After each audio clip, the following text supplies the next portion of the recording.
یا ایھا الذین آمنوا اطیعوا اللہ و اطیعوا الرسول. اب یہ اہم ترین مقام آ رہا ہے قرآن پاک کا، جس میں اللہ تبارک و تعالی نے اسلام کا جو دستوری نظام ہے اس کی تیسری اہم ترین شرط بیان کی ہے.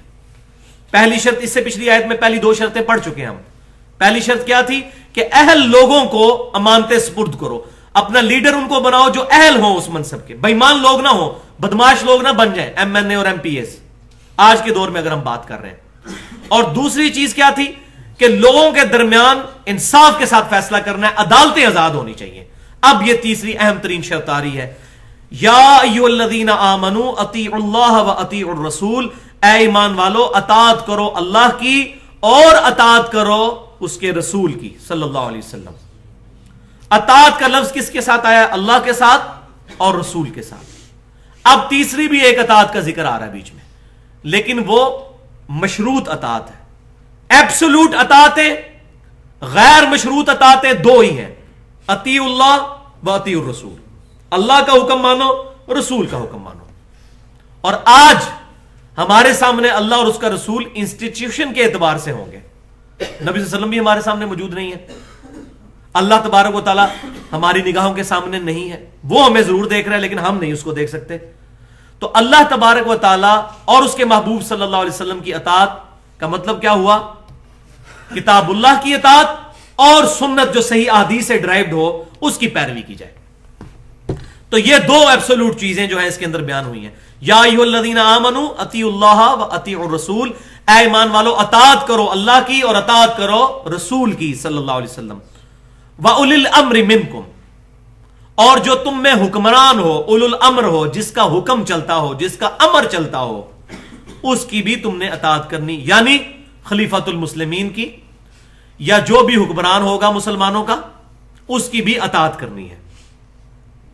لیکن یہ جو تیسری اطاعت ہے یہ مشروط ہے. حکمران کے ساتھ آپ جھگڑا کر سکتے ہیں. فَإِن تَنَازَعْتُمْ فِي شَيْءٍ فَرُدُّوهُ إِلَى اللَّهِ وَالرَّسُولِ.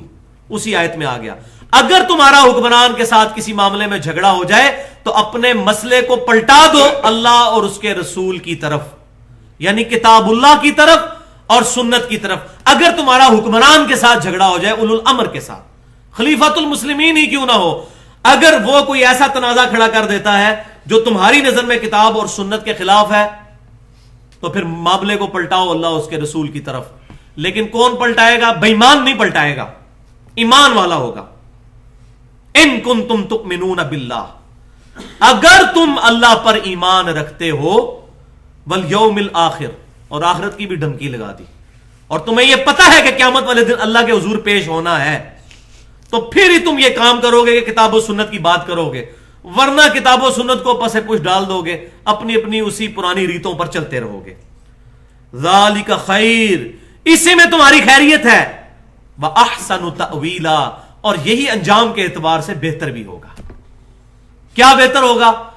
کہ ایبسولوٹ اطاعت دو اللہ اور اس کے رسول صلی اللہ علیہ وسلم کی اطاعت اختیار کرنی ہے.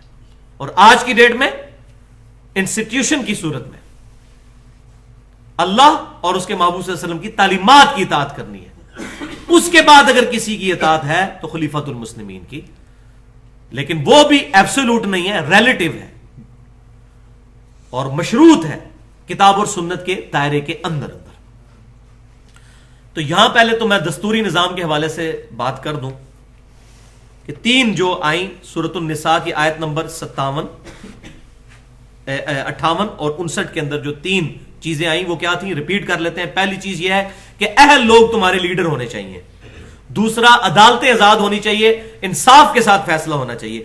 اور تیسرا، عدالتیں فیصلہ کریں گی تو کتاب و سنت کے مطابق کریں گی.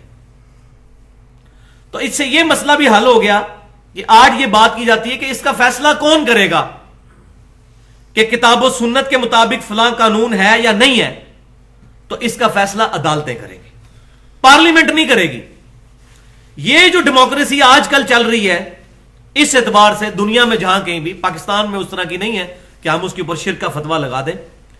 جو دنیا کے اندر جو ڈیموکریسی ہے کہ by the people, for the people, from the people, لوگ جو مسئلہ جو ہے وہ بنا کر اس کے اوپر اتفاق کر لیں. جس طرح کہ ابھی امریکہ کی 3 اسٹیٹس کے اندر ہومو سیکچولیٹی کو انہوں نے جائز کردار جو ہے وہ قرار دے دیا ہے, قرارداد پاس ہو چکی ہے کہ مرد مرد کے ساتھ شادی کر سکتا ہے. وہ کہتے ہیں قانون بنائیں گے ہم, جمہوریت ہے. اس طرح کی جمہوریت خالصتاً شرک ہے. لیکن اگر جمہوریت اس طرح کی ہے کہ اسلام کے قوانین کا فیصلہ اسلامی نظریاتی کونسل کے ذریعے, عدالتوں کے ذریعے امپلیمنٹ ہو رہا ہو اور پارلیمنٹ کو کوئی دخل نہ ہو اس کے اندر, پارلیمنٹ صرف اس کو منظور کرے گی, عدالت فیصلہ کر دے گی کہ یہ چیز کتاب و سنت کے, اور عدالت میں دلائل دیں گے اہل علم جا کر, فاسألوا اہل الذکر ان کنتم لا تعلمون, اگر تمہیں علم نہیں ہے تو اہل علم سے پوچھ لو. لیکن اہل علم سے یہ نہیں پوچھنا کہ آپ کیا فرماتے ہیں, بزرگ کیا فرماتے ہیں, حضرات کیا فرماتے ہیں, بزرگ کیا فرماتے ہیں, یہ نہیں پوچھنا. یہ پوچھنا ہے اللہ کیا فرماتے ہیں اور رسول اللہ کیا فرماتے ہیں اور اجماع امت کیا کہتا ہے. مولوی کی اپنی بات نہیں کرنی, ورنہ مولوی تو آپ کو پتا ہے جس چیز کے اوپر آج مرضی آپ فتویٰ لے لیں, ہر چیز کو جائز قرار دینے کے لیے مولوی تیار بیٹھا ہے. پیسہ لگائیں آپ, تھوڑا سا اس کو میڈیا کے اوپر لیں, اپنی مرضی کے فتوے لے لیں.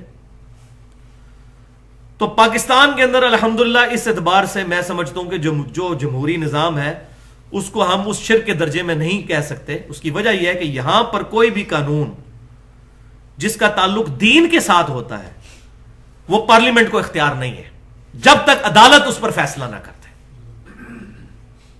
آپ کو پتا ہے عدالتوں نے فیصلہ کر دیا ہوا ہے کہ پاکستان کا بینکاری نظام سود پر مبنی ہے. عدالت نہیں غلط فیصلہ کرے گی.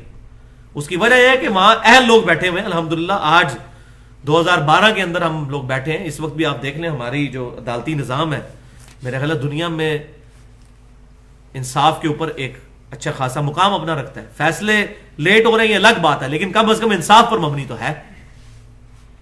عوام کی بنائی ہوئی یہ اس وقت کورٹ چل رہی ہیں, چیف جسٹس کا بحال ہونا اور یہ تمام معاملات ہمارے سامنے ہیں.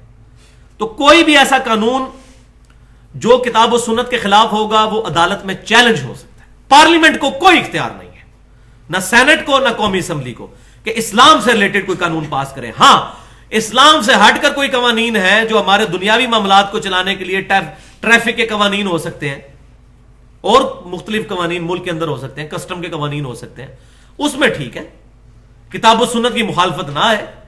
باقی یہ ہے کہ کوئی قانون بنا سکتا ہے, اس میں کوئی حرج نہیں ہے.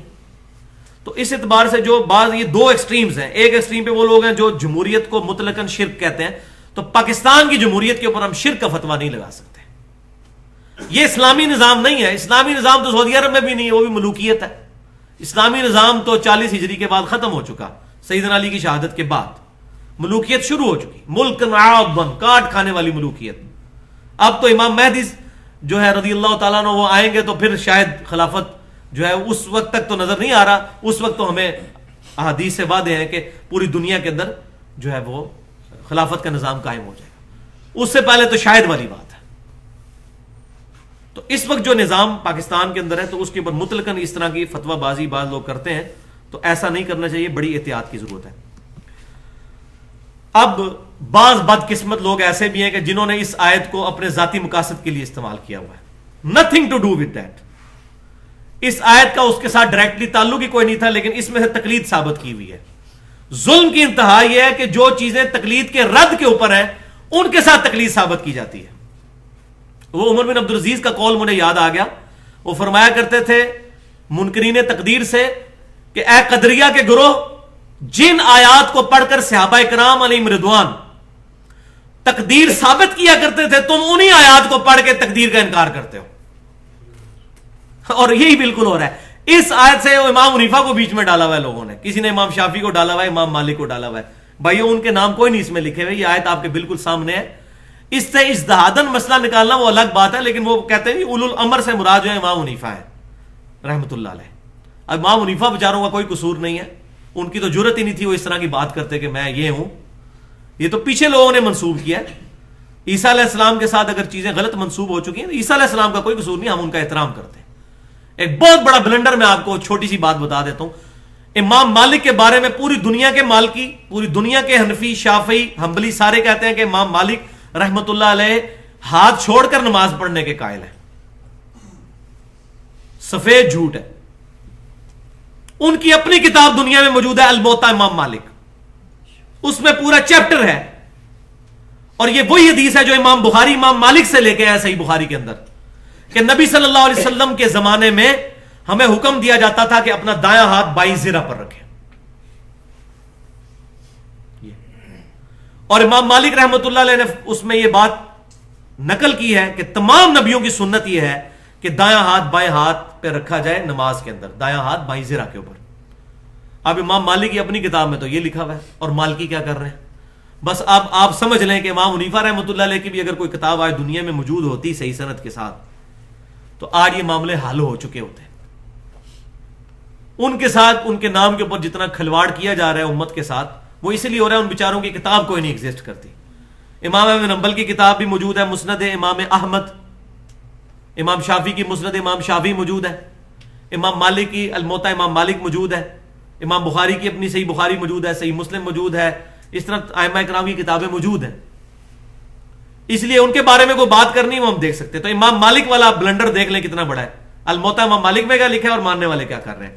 اس سے بڑا کوئی تماچا نہیں ان لوگوں کے منہ کے اوپر جو یہ کہتے ہیں کہ امام مالک ہاتھ چھوڑ کے نماز پڑھتے تھے, تو لہٰذا ہم بھی کرتے ہیں یہ.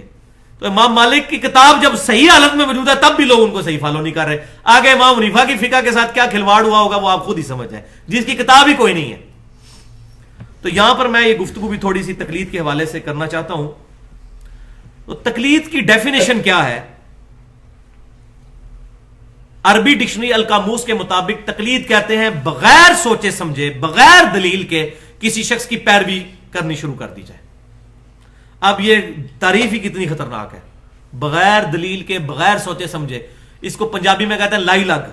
صحیح ٹرانسلیشن ہے لائی لگ, لائی لگ بن جاؤ. اور قرآن کیا کہہ رہا ہے؟ فَأْتُوا بُرْهَانَكُمْ إِن كُنتُمْ صَادِقِينَ, لاؤ اپنی دلیل اگر تم سچے ہو. ہاتھو برہانکم ان کنتم صادقین, لاؤ اپنی دلیل اگر تم سچے ہو. اور اس کا پھر کلائمیکس آیا سورۃ الاحقاف کے اندر, ایتونی بکتاب من قبل ھذا او اثارۃ من علم ان کنتم صادقین. اے محبوب صلی اللہ علیہ وسلم ان سے فرمائیے, 26ویں پارے کا پہلا صفحہ ہے یہ آیت, کہ اگر تم سچے ہو اس کتاب پر نہیں تو اس سے پہلے جو کتابیں نازل ہوئی ہیں ان کو لے آؤ, یا انبیاء کے آثار کوئی احادیث چلتی آ رہی ہو تمہارے انبیاء کی, اگر تم سچے اس میں سے بات کرو. زبانی کلامی نہ بات کرو کہ اتنے بڑے بڑے بزرگ پاگل ہیں, بزرگوں کی تو تعلیمات ہی کوئی نہیں محفوظ, ان کے ساتھ اس طرح کی غلط چیزیں منسوب کر دینا. تو اس آیت سے وہ کہتے ہیں اولو الامر منکم سے مراد علماء ہیں کہ ان کی بھی. تو ٹھیک ہے مان بھی لی جائے تو پھر بھی وہی, پھر بات اگلا بھی فتویٰ ان پر بھی وہی لگے گا کہ عالم کی بات بھی بغیر دلیل کے نہیں ہوگی. فَإِن تَنَازَعْتُمْ فِي شَيْءٍ, اگر تمہارا تنازع ہو جائے گا, فَرُدُّوهُ إِلَى اللَّهِ وَرَسُولِهِ, تو اللہ رسول سے ہی فیصلہ کروانا ہوگا, لیکن بے ایمان نہیں کرائے گا. إِن كُنتُمْ تُؤْمِنُونَ بِاللَّهِ وَالْيَوْمِ الْآخِرِ, جو اللہ پر ایمان رکھے گا اور یوم آخرت پر ایمان رکھے گا وہی کرے گا. بے ایمان تو کبھی نہیں فیصلہ کروائے گا. جس کا اللہ رسول پر ایمان ہی کوئی نہیں ہے اس کو اللہ رسول کے ساتھ کوئی انٹرسٹ ہو ہی نہیں سکتا. تو یہاں پر میں کچھ مثالیں بھی دینا ضروری سمجھتا ہوں تاکہ ہمارے اسلاف کا جو نظریہ ہے وہ کیا تھا. بخاری اور مسلم کی متفق علیہ حدیث ہے, سب سے بہترین زمانہ میرا, پھر میرے صحابہ کا, پھر ان کا جو ان کو دیکھیں یعنی تابعین, پھر ان کا جو ان کو دیکھیں یعنی تبع تابعین, اور پھر فرمایا اس کے بعد جھوٹے لوگ پیدا ہوں گے, امانت میں خیانت کرنے والے لوگ پیدا ہوں گے. تو پہلے 300 سال کی گارنٹی نبی صلی اللہ علیہ وسلم نے خود دی ہے. ہمارے اس میں پورا لیکچر بھی ہے آج سے تقریباً 2.5-3 سال پہلے, اسلاف کا نظریہ اسلام. انشاءاللہ اس ربیع الاول میں اس کو مزید ریفائن کر کے ریپیٹ بھی کریں گے. ہمارے اصل اسلاف کون ہے, ہمارے اصل بزرگان دین کون ہے؟ پہلے 300 سال. بخاری اور مسلم کی متفق علیہ حدیث ہے, جو شخص آج زندہ ہے 100 سال نہیں گزریں گے کہ اس پر قیامت قائم ہو جائے گی, یعنی اس کی موت آ جائے گی.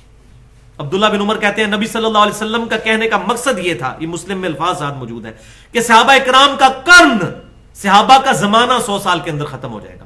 پہلے 100 سال میں تمام صحابہ فوت ہو گئے, آخری صحابی 110 ہجری میں, نبی صلی اللہ علیہ وسلم کی وفات کے 100 سال بعد ابو طفیل عامر بن واصلہ رضی اللہ تعالیٰ عنہ فوت ہوئے. دوسرے 100 سال میں سارے تابعین فوت ہو گئے, تیسرے 100 سال کے اندر تمام تبع تابعین. تو یہ قرون اولا ہیں, 3 بہترین قرن. قرن عربی میں کہتے ہیں زمانے کو. ان کے اندر کوئی اتنا ایشو نہیں تھا. آپ ڈیٹیل پڑھیں حجت اللہ البالغہ میں, شاہ ولی اللہ دہلوی رحمۃ اللہ علیہ لکھتے ہیں کہ پہلے 300 سال تک یہ معاملہ نہیں تھا.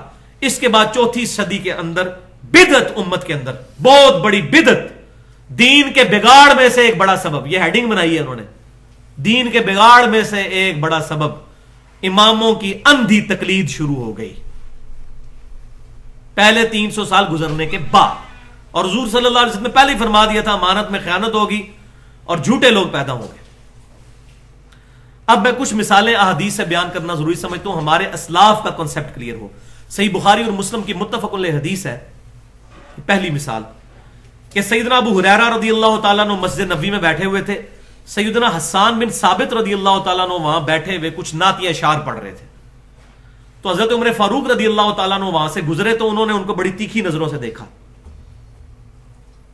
تو سیدنا حسان بن ثابت رضی اللہ تعالیٰ عنہ نے کہا اے عمر مجھے اس طرح نہ دیکھ، تجھ سے بہتر شخص اس مسجد میں بیٹھا ہوتا تھا اور میں ان کے سامنے بھی یہ اشعار پڑھا کرتا تھا، انہوں نے مجھے کبھی منع نہیں فرمایا، یعنی نبی صلی اللہ علیہ وسلم. تو حضرت عمر جو ہے وہ ایک دم متوجہ ہوئے. انہوں نے کہا اس کی دلیل پیش کرو. انہوں نے کہا یہ ابو ہریرہ بیٹھے ہوئے ان سے پوچھئے. تو سیدنا ابو ہریرہ نے کہا اے امیر المومنین سیدنا حسان بالکل صحیح کہتے ہیں، بلکہ نبی صلی اللہ علیہ وسلم نے دعا فرمائی اے اللہ حسان کی مدد فرما روح قدس کے ذریعے. تو کافروں کہ جو نبی صلی اللہ علیہ وسلم پر اعتراضات تھے اس کے جواب وہ شعروں میں دیا کرتے تھے. تو سیدنا عمر رضی اللہ تعالیٰ عنہ نے پھر اپنی اس بات سے رجوع کر لی. انہوں نے آگے سے نہیں کہا کہ تم نے نہیں سنا ہوا علیکم بسنتی و سنت الخلفاء الراشدین. ان کو پتا تھا کہ یہ تمام چیزیں مشروط ہیں اللہ اور اس کے رسول کی اطاعت کے ساتھ. اس سے جو بھی بندہ ہٹے گا وہ چاہے سیدنا عمر ہو، سیدنا ابوبکر ہو، سیدنا عثمان و علی ہو، ان کی بات نہیں مانی جائے گی. مسند امام احمد میں مجھے قول یاد آ گیا، عبداللہ بن عباس رضی اللہ تعالیٰ عنہما ایک دفعہ کوئی حدیث بیان کر رہے تھے، یہ صحیح سند کے ساتھ موجود ہے. کسی شخص نے کہا ابو بکر عمر تو اس مسئلے میں یہ کہتے ہیں، اور انہوں نے کہا اس کے جواب میں کہ قریب ہے کہ آسمان سے پتھر برس پڑے تم پر کہ میں تمہیں رسول اللہ کی حدیث سناتا ہوں اور تم کہتے ہو ابو بکر عمر یہ کہتے ہیں. اور بھائیو یہاں تو امام حنیفہ کو پتہ نہیں کیا بنا دیا ہوا لوگوں نے. اور صحابہ کرام کے زمانے میں یہ لوگ ہوتے ہیں ان کے گاٹے اتار دیے جاتے ہیں. وَلِعَوْذُ بِاللَّہ. دوسری مثال جامعہ ترمذی میں مشہور ترین مثال ہے. سیدنا عبداللہ بن عمر رضی اللہ تعالیٰ عنہما کو کسی نے بتایا کہ آپ کے والد امیر المومنین سیدنا عمر حج تمتع سے منع کرتے ہیں. حج تمتع یہ ہوتا ہے ایک ہی سفر میں حج اور عمرے کو جمع کر لینا. پہلے عمرہ کر کے احرام کھول دینا پھر حج کے لیے احرام باندھنا، یعنی ایک ہی سفر میں فائدہ اٹھا لینا. تو عبداللہ بن عمر رضی اللہ تعالیٰ عنہما نے فرمایا کہ یہ بتاؤ اگر ایک معاملے میں رسول اللہ کچھ بات ارشاد فرمائے اور میرے والد اس کی مخالفت میں کوئی بات کرے تو میرے والد کی بات مانی جائے گی یا رسول اللہ کی؟ تو اس نے کہا رسول اللہ کی. تو انہوں نے فرمایا کہ نبی صلی اللہ علیہ وسلم نے حج تمتع کیا ہے اور ہم حج تمتع کے قائل ہیں. پھر دوسری روایتوں میں ملتا ہے انہوں نے کہا کہ میں حج تمتع کی نیت کرتا ہوں، چلو بتاؤ میرے والد کو جا کر. اور یہی واقعہ سیدنا عثمان کے بارے میں بخاری اور مسلم میں ہے. یہ کوئی نہیں بتاتا، یہ بخاری اور مسلم میں ہے جو میں بتانے لگا ہوں آپ کو.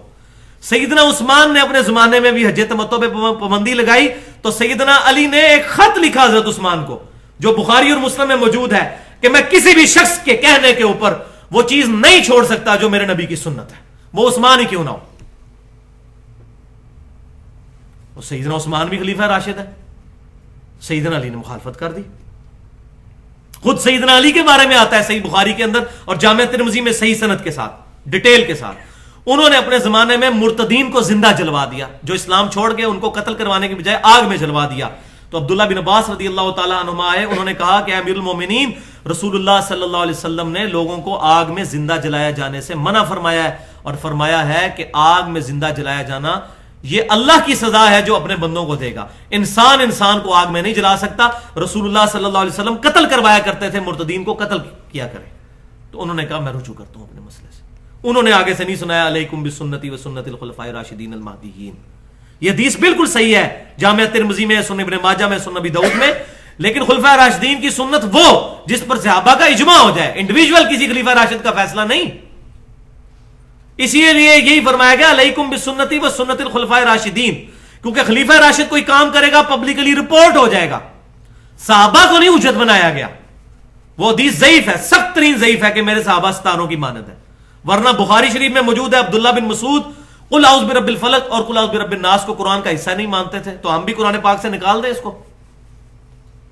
تو صحابہ کا اجماع حجت ہے، کیونکہ المستدرک الحاکم میں صحیح سند کے ساتھ حدیث ہے، میری امت کبھی گمراہی پر جمع نہیں ہوگی، کتاب العلم حدیث نمبر 399۔ پوری امت کا اجماع جو ہوگا وہ حجت، صحابہ کا اجماع، اور اجماع رپورٹ ہوگا خلفائے راشدین کے ذریعے سے۔ تو یہاں پر میں ایک مثال بیان کرنا ضروری سمجھتا ہوں کہ یہ مسئلہ صرف صحابہ تک نہیں رہا، قرون اولیٰ کے دور کے اندر بھی ایسے ایسے مجاہدین گزرے ہیں جنہوں نے اعلان حق بلند کیا ہے۔ جامعہ ترمذی میں صحیح سند کے ساتھ حج کے چیپٹر میں موجود ہے کہ امام وقی رحمۃ اللہ علیہ، جو کہ امام حنیفہ رحمۃ اللہ علیہ کے شاگرد تھے، انہوں نے کسی مجلس میں بیان کیا جس مجلس میں ابو صائب بیٹھے ہوئے تھے رحمۃ اللہ علیہ، اور امام ترمذی کہتے ہیں میں نے ابو صائب سے یہ بات خود سنی ہے کہ ایک مجلس میں امام وقی رحمۃ اللہ علیہ یہ مسئلہ بیان کر رہے تھے کہ اشعار کرنا سنت ہے۔ اشعار یہ ہوتا ہے کہ جو ہدی کا جانور ہے، قربانی کا جانور ہے، جو حج کے لیے جا رہا ہوتا ہے، اس کی گردن پہ ہلکی سی یوں نوک لگا کے چھری کی تھوڑا سا خون نکلے تو اس کے خون یہاں پر گردن پہ مل دیا جائے، تاکہ وہ سرخی نشان بتائے کہ یہ اللہ کی راہ کا جانور ہے۔ یہ نبی صلی اللہ علیہ وسلم کی سنت ہے۔ تو وہاں ایک بندے نے بیٹھے ہوئے کہا کہ امام حنیفہ رحمۃ اللہ علیہ اور ابراہیم نخعی رحمۃ اللہ علیہ تو اس کو کہتے ہیں یہ تو جانور کا مسئلہ کرنا ہے، یہ تو بدعت ہے، یہ تو مسئلہ کرنا ہے، یہ تو جانور کو تکلیف دینے والی بات ہے، کل کو کوئی یہ کہے گا جی جانور کو قربان کرنا بھی تکلیف دینا ہے۔ تو امام وقی رحمۃ اللہ علیہ نے فرمایا کہ میں تجھے رسول اللہ کی حدیث بیان کر رہا ہوں اور تو مجھے کہہ رہا ہے کہ ابو حنیفہ یہ کہتا ہے اور ابراہیم نخعی یہ کہتا ہے، تو اس قابل ہے کہ تجھے قید کر دیا جائے اور اس وقت تک آزاد نہ کیا جائے جب تک کہ تو اپنے قول سے رجوع نہ کر لے۔ یہ امام ترمذی لے کے آئے ہیں صحیح سند کے ساتھ۔ تو امام وقی حالانکہ امام حنیفہ کے شاگرد تھے، انہوں نے صحیح تعلیمات حاصل کی تھی، سارے ائمہ نے یہی بات کی، امام حنیفہ ہوں، امام شافعی ہوں، امام مالک ہوں، امام احمد بن حنبل ہوں، امام جعفر ہوں، بڑے بڑے ائمہ جتنے، انہوں نے یہی بات کی، ہماری کوئی بات کتاب و سنت اور اجماع کے خلاف ہو اس کو دیوار پہ مار دو۔ یہ چیلنج نہیں انہوں نے کیا، یہ کہتے ہیں چیلنج کیا ہے۔ چیلنج کرتے نا اگر تو وہ تو پیغمبری کا دعویٰ کر لیتے، صرف نبی صلی اللہ علیہ وسلم سے غلطی نہیں ہو سکتی، باقی تو کوئی شخص معصوم نہیں ہے۔ یہ انہوں نے اپنی قبر باری ہونے سے بچائی ہے کہ دیکھنا بھائی یہ چیک کر لینا۔ پوری ڈیٹیل جو ہے وہ انشاءاللہ میں اس لیکچر کے اندر پھر ڈیٹیل کے ساتھ بیان کروں گا۔ اب فقہ حنفی کے 2-3 مسئلے ایسے ہیں جو کتاب و سنت کے بالکل خلاف ہیں، وہ میں ضروری سمجھتا ہوں یہاں پر بیان کر دوں تاکہ ہمیں یہ بات پتہ چلے کہ الحمدللہ آج ہمارے حنفی بھائیوں نے بھی، بریلویوں اور دیوبندیوں نے بھی ان مسئلوں سے رجوع کر لیا ہے۔ مثال کے طور پر در مختار کے اندر یہ لکھا ہوا ہے کہ مدینہ ہم حنفیوں کے نزدیک حرم نہیں ہے، اور بخاری مسلم کی درجنوں حدیثیں اس پر گواہ ہیں کہ مدینہ حرم ہے، لیکن آج کے دیوبندی اور بریلوی حنفی مدینے کو حرم مانتے ہیں، اپنے امام کے قول کو چھوڑ چکے ہوئے۔ بڑی اچھی بات ہے، صحیح حدیث مل گئی، قول چھوڑ دیا۔ وہ امام حنیفہ والی بات پہ عمل کیا کہ میرا قول دیوار پہ مار دینا۔ ہمارے الحمدللہ دیوبندی بریلوی بھائیوں نے یہ قول دیوار پر مار دیا ہے، دیوار پر مار کر رکھ دیا ہے، اور کہتے ہیں نہیں مدینہ حرم ہے۔ امام احمد بریلوی صاحب نے فتاوی رضویہ میں بڑے کھل کے لکھا ہے کہ ہمیں حدیثیں پہنچی ہیں، ہم کیوں نہ مدینے کو حرم مانے۔ انہوں نے پوری نعت لکھی ہے، حاجیو آؤ شہنشاہ کا روزہ دیکھو، کعبہ تو دیکھ چکے، کعبے کا کعبہ دیکھو۔ تو انہوں نے رجوع کیا ہے، بڑی اچھی بات ہے۔ اسی طریقے سے موطا امام محمد میں موجود ہے کہ عقیقہ کرنا مکروہ ہے، اور بخاری میں پورا چیپٹر ہے کہ عقیقہ کرنا سنت ہے۔ جامع ترمذی اور ابن ماجہ کے اندر حدیث موجود ہے، عقیقہ کرو، لڑکے کی طرف سے 2 بکرے، لڑکی کی طرف سے 1 بکرا، اور بچے کی جان گروی ہوتی ہے عقیقے کے، یہ بس یہ سنت ہے۔ اور الحمدللہ آج بریلوی دیوبندی بھی عقیقہ کرتے ہیں، اپنے امام کے قول کو دیوار پہ مار دیا ہے۔ مبارکباد ہے ہمارے حنفی بھائیوں کے لیے۔ یہ بات ہوئی نا، یہ پکے حنفی۔ تو ہم کہتے ہیں اماموں کو بھی مانے، اماموں کی بھی مانے۔ الحمدللہ ہم اماموں کو بھی مانتے ہیں، اماموں کی بھی مانتے ہیں۔ اور سنیں شوال کے 6 روزوں کے بارے میں فقہ حنفی کی تمام کتابوں میں لکھا ہوا ہے یہ بدعت ہے، اور صحیح مسلم میں، جامع ترمذی، ابو داؤد، نسائی، ابن ماجہ میں، سیاہ ستہ میں، کتب ستہ میں، بخاری کو چھوڑ کے 5 کتابوں میں حدیث موجود ہے، جس نے شوال کے 6 روزے رمضان کے بعد رکھے اس کو پورے سال کے روزوں کا ثواب ملے گا، جیسے وہ ہمیشہ روزہ رکھنے والا ہے۔ الحمدللہ ہمارے بریلوی دیوبندی بھائیوں نے امام حنیفہ رحمۃ اللہ علیہ کے اس فتوے کو دیوار پہ مار دیا ہے کہ شوال کے 6 روزے بدعت ہے۔ وہ کہتے ہیں ہم رکھتے ہیں، الحمدللہ میں بھی رکھتا رہوں، 31 سال تک میں بریلوی رہوں، اس وقت بھی میں رکھتا تھا، آج میری عمر 34 سال ہے، اس وقت بھی شوال کے 6 روزے ہم رکھتے تھے۔ تو الحمدللہ ہم نے امام حنیفہ رحمۃ اللہ علیہ کی سنت پر عمل کرتے ہوئے ان کا قول دیوار پر مار دیا۔ ہم اپنے پروفٹ کو نہیں چھوڑ سکتے. ما ضل صاحبکم وما غوا, تمہارے نبی نہ کبھی بہکے ہیں نہ کبھی بہرا چلے ہیں. صرف نبی صلی اللہ علیہ وسلم کی شان ہے, اس کے بعد علاوہ کوئی شخص ایسا نہیں ہے جس کے لیے یہ فضیلت ہو. تو یہ بھی بات یاد رکھیں, بڑے سے بڑے لوگوں تک صحیح حدیث نہیں پہنچ سکتی. بخاری اور مسلم کی ایسا معاملہ ہو سکتا ہے, بخاری اور مسلم کی متفق علیہ حدیث ہے, سب سے زیادہ حدیثیں روایت کرنے والے سیدنا ابو ہریرہ ہیں رضی اللہ تعالیٰ عنہ. 50 سال تک 30 سال تک نبی صلی اللہ علیہ وسلم کی وفات کے بعد وہ یہ فتویٰ دیتے تھے جس پہ غسل فرض ہو وہ روزہ نہیں رکھ سکتا جب تک غسل نہ اتار لے. حتیٰ کہ پھر جب سیدہ عائشہ تک بات پہنچی تو انہوں نے جب یہ بات بتائی کہ نبی صلی اللہ علیہ وسلم صحبت کرنے سے, اپنی بیوی سے صحبت کرنے کے بعد جب غسل فرض ہوتا تھا تو پہلے سحری کھا کے روزہ رکھ لیتے تھے, اذانوں کے بعد غسل اتارتے تھے, تو سیدنا ابو ہریرہ نے رجوع کر لیا. 30 سال تک وہ بھی غلط فتویٰ دیتے رہے. امام حنیفہ رحمۃ اللہ علیہ کیا حضرت ابو ہریرہ سے بھی زیادہ حدیثیں جانتے تھے؟ تو اگر ان تک کوئی حدیث نہیں پہنچی, ان کو کسی معاملے میں غلطی لگ گئی تو کوئی ایسا مسئلہ نہیں ہے. غلطی صرف ایک بندے کو نہیں لگ سکتی, جو امام مالک کا قول ہے. رسول اللہ کی قبر کی طرف اشارہ کرتے تھے صلی اللہ علیہ وسلم, اس صاحب قبر کے علاوہ دنیا میں کوئی ایسا شخص نہیں جس کی کچھ باتیں مردود اور کچھ مقبول نہ ہو. بس یہ شخص ایسا ہے جس کی تمام باتیں مقبول ہیں, باقی اس کے علاوہ کوئی بھی شخص ہے اس کی کوئی بات مردود بھی ہو سکتی ہے, رد بھی ہو سکتا ہے. صحیح مسلم میں حدیث موجود ہے, ابن عباس رضی اللہ تعالیٰ عنہ نبی صلی اللہ علیہ وسلم کی وفات کے بعد 50 سال تک یہ فتویٰ دیتے تھے کہ موتا کرنا جائز ہے. ان تک حدیث نہیں پہنچی تھی, پھر انہوں نے اعلانیہ رجوع بھی کر لیا. پیسے دے کے ایک رات کا نکاح یا کچھ پیریڈ کے لیے نکاح, جو کہتے ہیں جی وہ تو رافضی کرتے ہیں اور شیعہ کرتے ہیں, یہ تمام چیزیں سیدنا ابن عباس رضی اللہ تعالیٰ کے فتاوی میں موجود ہیں, لیکن انہوں نے رجوع کر لیا. تو ابن عباس جن کے بارے میں بخاری مسلم حدیث ہے اللہ اس کو قرآن کا علم عطا فرما, امام حنیفہ کا مرتبہ ابن عباس سے بھی زیادہ ہے رضی اللہ تعالیٰ عنہ. تو یہ بات یاد رکھیں, ان کو یہ بتائیں. اصل میں انہوں نے اپنی پبلک کو یہ دھوکہ دیا ہے کہ یہ اماموں کے گستاخ ہیں. تو ہم یہی کہیں گے اس پہ کہ آپ بھی حضرت عیسیٰ کے گستاخ ہو. حضرت عیسیٰ کو اللہ کا بیٹا کیوں نہیں مانتے؟ تو کہیں گے ہم حضرت عیسیٰ کو مانتے ہیں لیکن بیٹا نہیں مانیں گے. تو بھائی ہم بھی امام حنیفہ رحمۃ اللہ علیہ کو مانتے ہیں, ان کو نبی نہیں مان سکتے. یہ بس مثال دیں ان کو, یہ پھکی دے دیں, انشاءاللہ ان کا ہاضمہ صحیح ہو جائے گا کہ ہم مانتے ہیں. ٹھیک ہے جی. تو اب اگر آپ ہمیں اجازت دیں تو ہم ایک سخت جملہ بولیں گے کہ حقیقت یہ ہے کہ آپ رسول اللہ کو ہی نہیں مانتے ہو. زبان حال سے تو یہی لگتا ہے, باقی ٹھیک ہے. یعنی آپ کے کرتوت یہ بتاتے ہیں کہ آپ کو بخاری اور مسلم سے نماز کا طریقہ بتایا جاتا ہے, آپ کہتے ہو نہیں جی ہمارے بزرگ تو یہ کرتے رہے, اتنے بڑے بڑے بزرگ پاگل تھے.